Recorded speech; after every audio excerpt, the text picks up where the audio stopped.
మనందరం రాత్రి 10 గంటలకల్లా పొట్ట నిండా భోంచేసి పడుకుంటే మంచి నిద్ర వస్తుందని తిని పడుకుంటాం.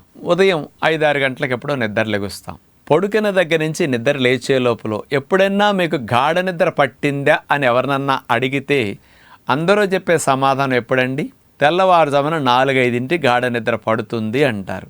అంటే మనకు నిద్రలో కూడా గాఢ నిద్ర ఎప్పుడు పడుతుందో తెలుస్తున్నది. మరి రాత్రి 10 గంటలకల్లా మీరు పడుకుంటే తెల్లవారుజామున 4 గంటలకు 5 గంటలకు ఎందుకు గాఢ నిద్ర పట్టిందో మీకు తెలుసండి? పొట్ట నిండా భోంచేసి మనం పడుకున్నప్పుడు మీ ఊపిరితిత్తుల వేగం నిమిషానికి 30-25 మధ్యలో నడుస్తుంటాయి.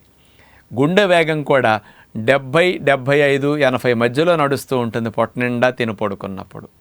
గుండె వేగము ఊపిరితిత్తుల వేగం ఎక్కువ ఉన్నప్పుడు మత్తు నిద్ర మాత్రమే పడుతుంది. కొన్ని అవయవాలు మాత్రమే రిలాక్స్ అవుతాయి, లోపల అనేక అవయవాలు డైజెషన్ చేసుకుంటూ బిజీగా ఉన్నాయి. కాబట్టి గుండె వేగం ఊపిరితిత్తుల వేగం డైజెషన్ జరుగుతున్నంతసేపు ఎక్కువ ఉంటుంది. ఊపిరితిత్తుల వేగం గుండె వేగం ఎక్కువ ఉన్నప్పుడు మీకు మాత్రం మత్తు నిద్ర మాత్రమే పడుతుంది. ఎప్పుడైతే గుండె వేగం ఊపిరితిత్తుల వేగం తగ్గుతుందో అప్పుడే గాఢ నిద్ర పడుతుంది. తెల్లవారుజాము 4 మీరు తిన్న ఆహారం అరిగిపోయింది, పొట్టాపరేగులు ఖాళీ అయిపోయాయి, ఇక అరిగించాల్సిన పని లేదు కాబట్టి ఆక్సిజన్ ఎక్కువ అక్కర్లా. ఊపిరితిత్తుల వేగం 12-15కు వచ్చేస్తుంది 30-25 నుంచి. గుండె వేగం 72-80 నుంచి 55-60-62 ఆ ప్రాంతానికి గుండె వేగం తెల్లవారుజామున 4-5కి వచ్చేస్తుంది. అందుకని గుండె వేగం తగ్గినప్పుడు ఊపిరితిత్తుల వేగం తగ్గినప్పుడే గాఢ నిద్ర పడుతుంది. ఇది యథార్థము.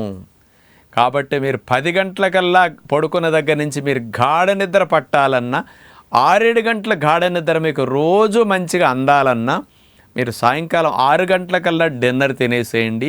ఆ డిన్నర్ కూడా నానబెట్టిన విత్తనాలు, ఫ్రూట్స్ ఇట్లాంటివి ఎర్లీగా తినేస్తే పడుకునే 9-9:30 కల్లా పొట్ట ఖాళీ అయిపోతుంది. పడుకున్న దగ్గర నుంచి గుండె వేగం ఊపిరితిత్తుల వేగం తక్కువగా ఉంటుంది కాబట్టి పడుకున్న దగ్గర నుంచి లేచే వరకు గాఢ నిద్ర 6-7 గంటల పాటు పట్టడానికి ఎర్లీ డిన్నర్ న్యాచురల్ ఫుడ్ తిరుగులేని ఆరోగ్య రహస్యం అని మరవకండి.